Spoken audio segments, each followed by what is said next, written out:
Shannon Pennington, one of our highly respected graduate students here at the University of Illinois, thank you for joining me on Beyond the Gym Floor. Glad to be here.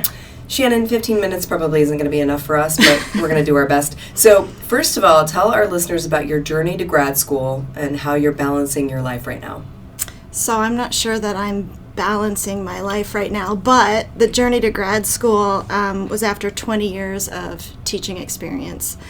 And I had left the classroom to work with teachers in our district's mentor program. And what's your district? School District U46 in Elgin in the northwest suburbs of Chicago. And I had decided that physical education was really my passion, and I wanted to go back to the classroom and thought, I'm going to do elementary. And so a 20-year teaching veteran, but first-year teacher really at the elementary level. And I saw so many things that surprised me. The marginality of PE, art and music teachers. I saw 5-year-olds that were being hospitalized for mental issues and behaviors, and it was really shocking. And so I had known that I always thought I was going to pursue my doctorate, but after that year, I thought this is my chance to try to figure out how to solve some of these problems. I thought that maybe more education might. I'm not quite sure what I thought it would do, but I felt like there was very little I could do as a practitioner in that setting. So do you feel like through your graduate courses thus far that you're getting kind of a grip on the problems that you want to solve?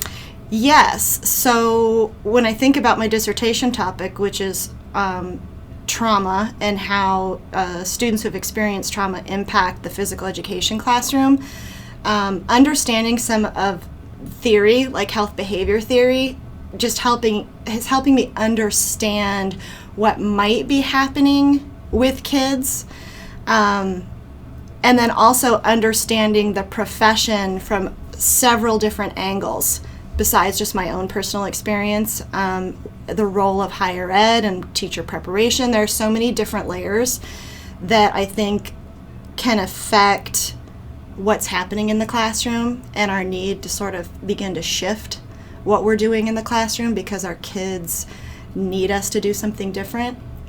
And now you mentioned a particular interest in students who have experienced trauma. What drew you to that initially? My 5-year-olds who are being hospitalized in behavioral hospitals. And interestingly, I did not have the problems in the PE classes. Their issues were happening elsewhere. And so what we know about kids having an opportunity to move and how that plays on their brain and their emotions and their ability to sort of regulate themselves. PE is a really critical time of their day.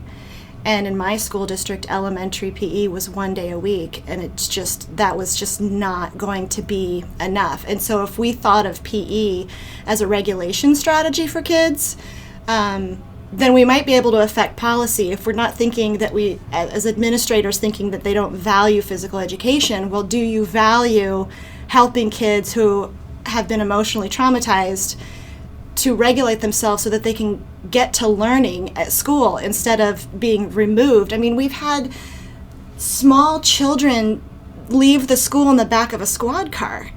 And it's so unbelievable that we as a school system have to do better. And so for me as a physical educator, what is my role in that? And that's really what drove me to grad school and also to look at this topic specifically.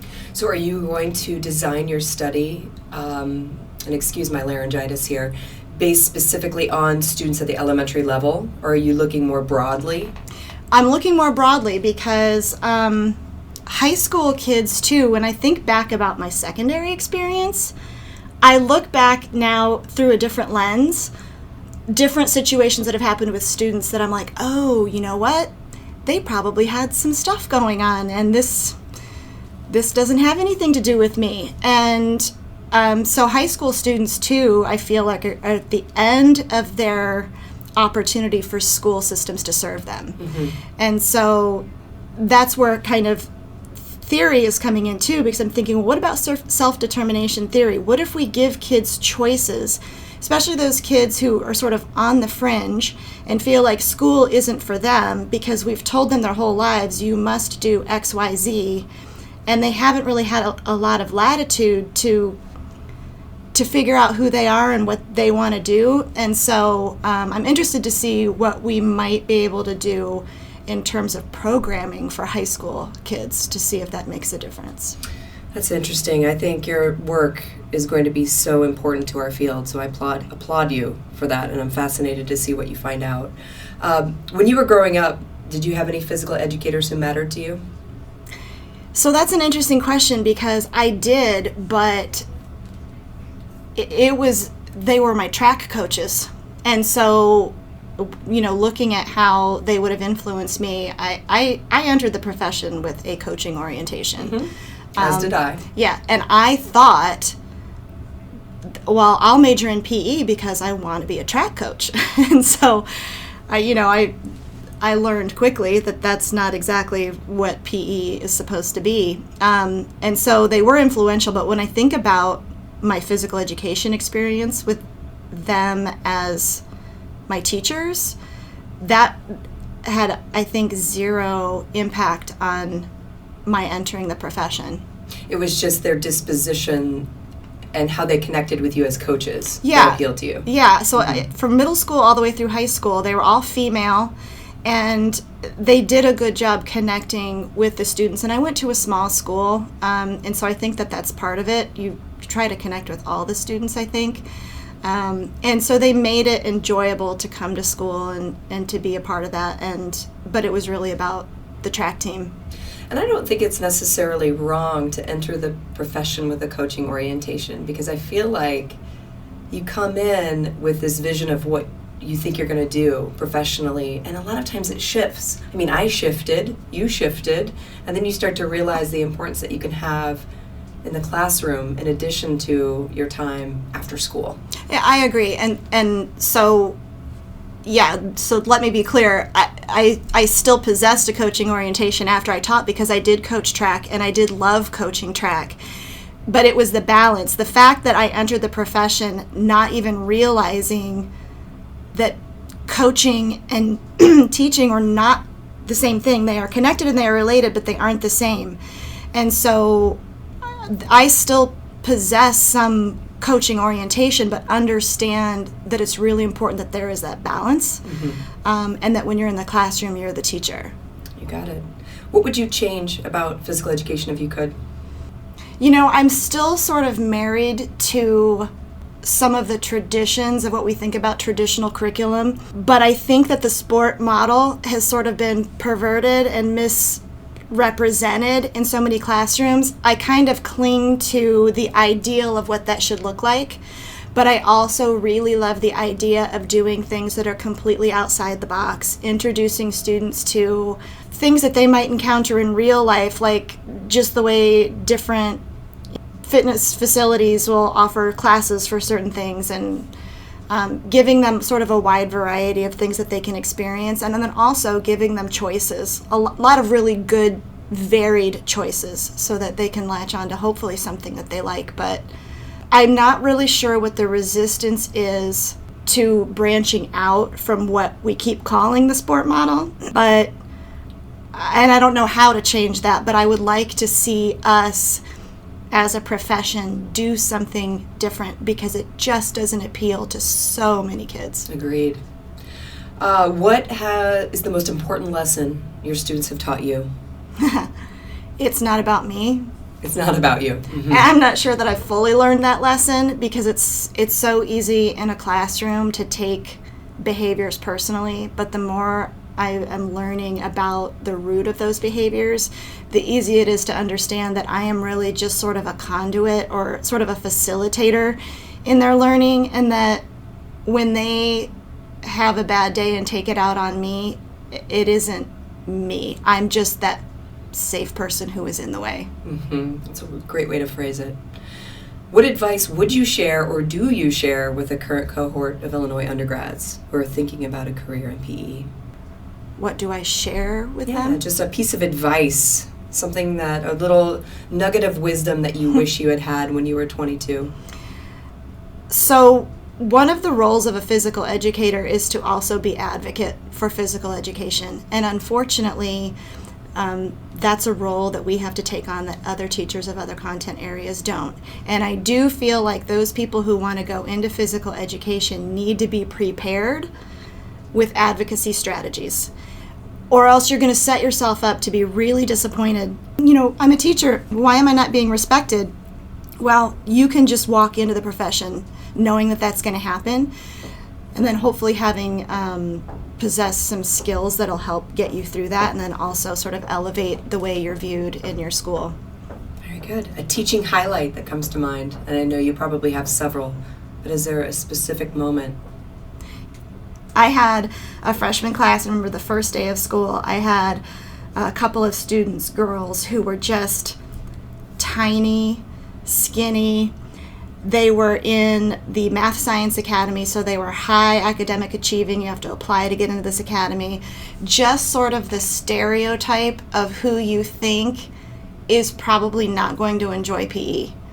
And I worked very hard at creating opportunities that included everybody, made sure that these students we had senior leaders who were sort of class mentors, and I spent a lot of time with them as well, talking about how we spend time interacting with the freshmen and how we interact with them, and make sure, keep your eyes out for anybody who looks like they're falling back. We want everybody to feel a part of it, and just worked very hard at making sure that they had opportunities to engage without needing to have a high level of skill. And at the end of the year, the principal called me up to her office, and I was like, what did I do? I was just going to say, that's not scary. Yeah, during finals week, I'm like, what? And she says, you have a fruit basket here. And I opened the card, and it was one of the girls' moms who had said that PE was her absolute favorite class. Of all the classes that she was taking, this, really bright, academically successful kid, PE was her favorite class, and so her mom sent me a fruit basket. I cried. Oh my gosh, I was going to say, I would put that in the win column. Yeah. Absolutely. Yeah. That's awesome. So Shannon, Illinois citizens, both upstate and downstate, and actually a shout out to our listeners in Wisconsin, Minnesota, and North Dakota. Yes, we do care about you too, but everyone needs to know, what do you listen to in the car? I don't want to tell you because I think you're going to make fun of me. I will. I will, but go ahead. CNN. Next question. So no, okay, CNN. I'm going to try not to judge. Yeah. So favorite snack? I do like potato chips. Potato chips. See, there's an honest answer. Potato chips. I love it. Favorite toy as a kid? Barbie. Like, so easy. I played with This answer is actually worse than CNN. So, Barbie. But you know what? There's a really great Barbie commercial out there about where this little girl she's a professor and she's a doctor and she's doing all these things, and then it cuts to her actually playing with her Barbies. And I do feel like when my sister and I played, Barbie was anybody. Barbie was anybody we wanted her to be. Mm-hmm. And okay, you're putting a positive spin on this. It is, but I really do feel like that, because Barbie wasn't what you sort of stereotype Barbie to be. I mean, the way they designed her was probably not the best, but I never thought of it that way. Mm-hmm. Okay, I'm gonna let it pass. I'm gonna go from an F to an A on that. First concert. It was Bare Naked Ladies. Ooh. And the Proclaimers opened for them. And I had won tickets on the radio, be the 10th caller kind of thing. And the reason I called in was because I liked the Proclaimers. Ah. I was not necessarily a Bare Naked Ladies fan, but I won 2 tickets, and nobody else was able to go with me, so I ended up taking my mom. Oh, how was it? It was good. She enjoyed it. I just had told her I don't want to go by myself, and she had later said that it really meant a lot that I had invited her, because I was in my early 20s at that time, and up until that point it was kind of like, get away from me, Mom. And so the fact that I think it was like a turning point where she realized maybe I wasn't embarrassed by her anymore. I love it. Oh, if my sons ever invite me to a concert, I will cry secretly. Favorite holiday, and that's just a question for you because I know the answer.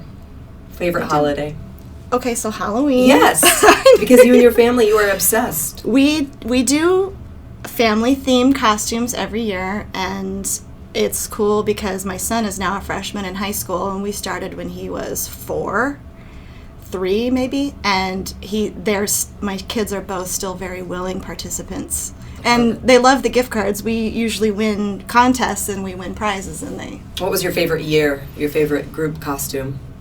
Probably the first one when we did Star Wars, and Olivia was just a baby, and my mom had made a little yellow cap with Yoda ears out of fleece that we put on her, and I got to be Princess Leia, and it was the first. It was the first one. The first and the favorite. So finally, when you're not inspiring everyone around you, what TV show do you look forward to watching? And please don't say The Walking Dead. So last week, or a few weeks ago, Jeremy Richards mentioned that show, and it hit me on the car ride home why those types of shows bother me so much. And it's because I don't have any actual skills to survive an apocalypse. So, what am I going to do? Teach the zombies how to shoot a basketball with proper form? I'm dead within a minute of the show. So, what show do you look forward to? I watch The Late Show with Stephen Colbert. Nice. And so there's another sort of, I've got a politics problem, I guess, but I like the way he frames all of the yuck that's going on. And it's funny, and he always has a new musical guest. Sometimes the guests are obscure, and so I think it's kind of cool that he highlights... what time is that on, Shannon? Well, so I don't watch it live because it's way past my bedtime. I was just going to say, I'm in bed by 9. Yeah, so. I usually watch, and of course I haven't had time because I'm a grad student, but I usually watch the next evening when it's earlier. At about 7 p.m.? Yeah. Yeah, you're maybe 5, maybe 6. So, well, Shannon, thank you so much for being a guest on Beyond the Gym Floor. I really enjoyed our talk. Yeah, it was great. Thanks. If you would like to be a guest or simply have a comment or a question, you can reach me, Jamie O'Connor, at beyondthegymfloor@gmail.com. Encourage your friends to listen and subscribe to the show either through iTunes, iHeartRadio, or Spotify. Thanks for listening, folks. Thanks for listening.